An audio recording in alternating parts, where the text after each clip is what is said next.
Mheshimiwa wa mtandao wetu wa Mokenya TV mahali popote ulipo, hujambo?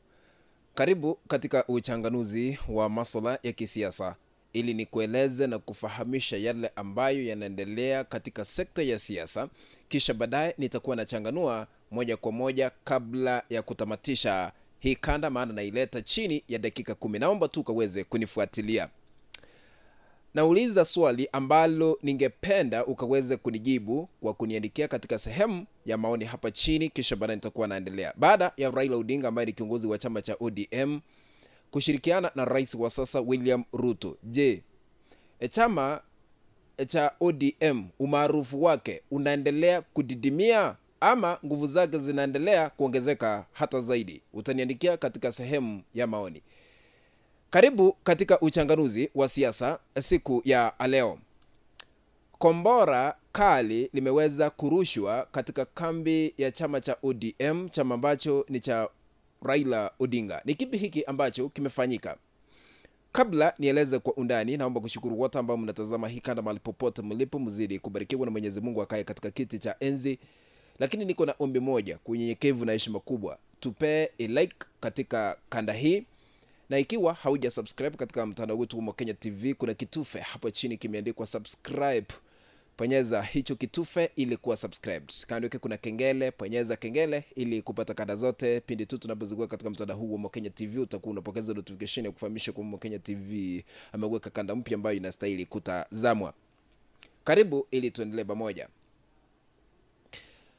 Gavana wa kaunti ya Trans Nzoia ambaye ni George Natembeya, naomba tumusikize ni kombora lipi ambalo amerusha katika kambi ya chama cha ODM kwa Raila Odinga, kisha baadaye nikirudi nitakuwa nachanganua kwa undani. Tumusikize George Natembeya, gavana wa Trans Nzoia.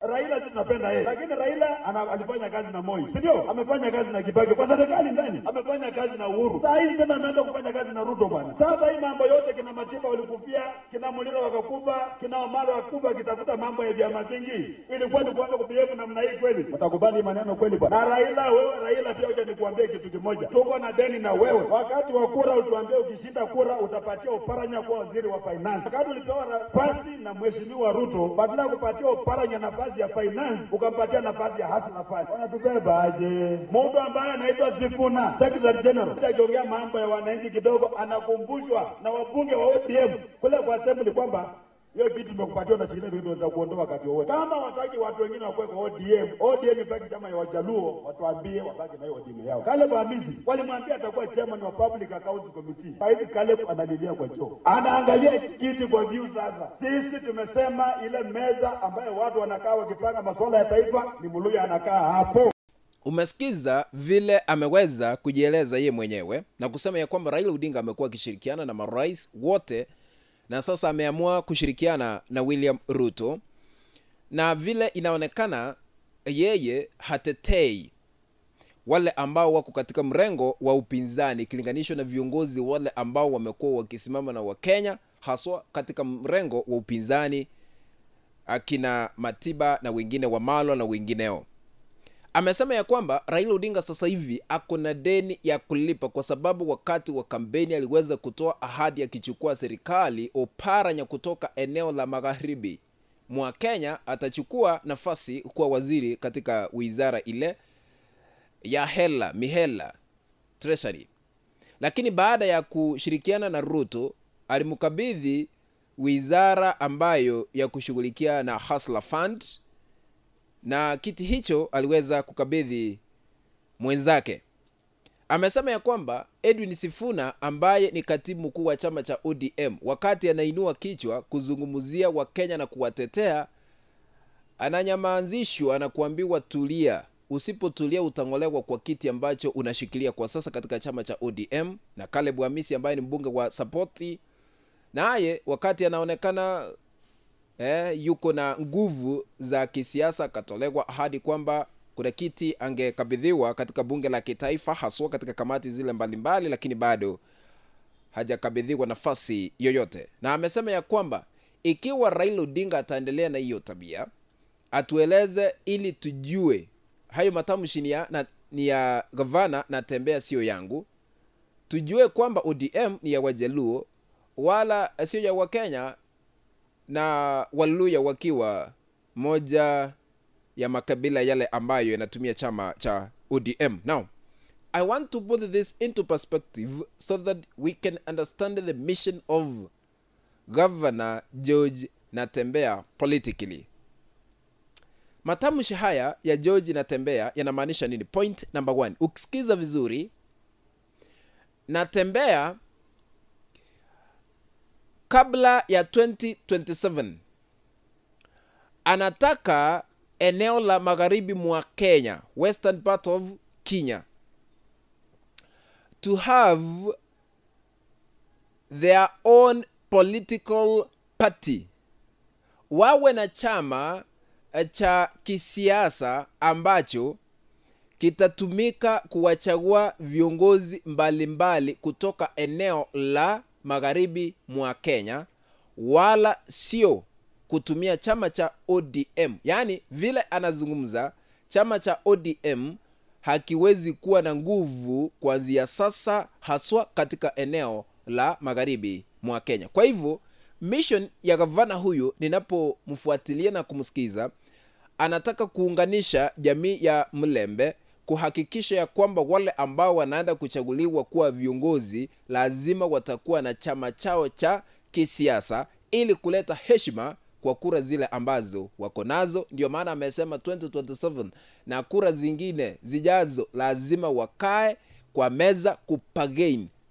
So that means lazima kupagain, you must have your own political party. So kumaanisha hiki ndicho anatafuta kuhakikisha ya kwamba magharibi mwa Kenya wamekuwa na chama chao cha kisiasa, na wala sio kuegemea vyama vingine vya kisiasa vya watu wengine. Si tuliona ANC imeweza kumezwa na chama cha UDA, kumaanisha Western wanataka kuhakikisha kwamba wako na chama chao cha kisiasa. Ingawa Eugene Wamalwa akona chama cha DAP Kenya, huenda sasa hicho ndicho kinaenda kunawili, you never know, but wanataka kuhakikisha ya kwamba wako na chama chao cha kisiasa. Point number 2, matamshi ya Natembeya yanamaanisha nini? Natembeya vile namfuatilia siasa zake, kwa sababu yeye anapozungumza ni kuchapa Ruto, Raila, Wetangula, Mudavadi kisiasa. Naona ni mbinu anajaribu kuhakikisha kwamba Mudavadi na Wetangula wamekuwa kicked out ili awe kingpin wa eneo la magharibi mwa Kenya, kwa sababu yeye ni mmoja wa viongozi ambaye ameonekana kuunganisha jamii ya Mlembe kila wakati na kusema ya kwamba imefika wakati jamii yao inastahili kuheshimiwa, wala sio kueneza ukabila vile wengi wanadhani. Kwa hivyo huyu jamaa ambaye ni gavana Natembeya ni mwanasiasa ambaye anastahili kufuatiliwa vile siasa zake zinaenda. You never know, one day atakuwa president, kwa sababu vile anaendelea kuinuka, vile anaendelea kuweka strategy zake, mikakati ya kuhakikisha ya kwamba, na unajua akiweza kukalia kiti cha urais, maana yeye ni mtu ambaye alikuwa katika sehemu ya administration. Nakumbuka he was a regional commissioner.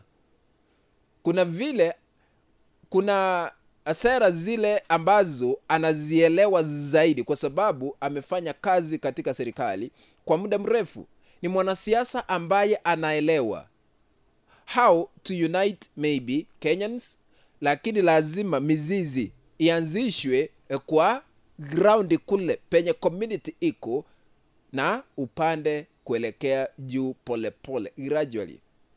So Natembeya ameona huenda Wetangula na Mudavadi hawajatoa usaidizi mkubwa haswa katika jamii ile ya Mlembe. Ndio maana anataka kuhakikisha ya kwamba haya yote yamezikwa katika kaburi la sahau, ili siasa za Kenya ziweze kubadilika, siasa za Mlembe ziweze kubadilishwa ikilinganishwa na vile zimekuwa kwa muda mrefu sasa.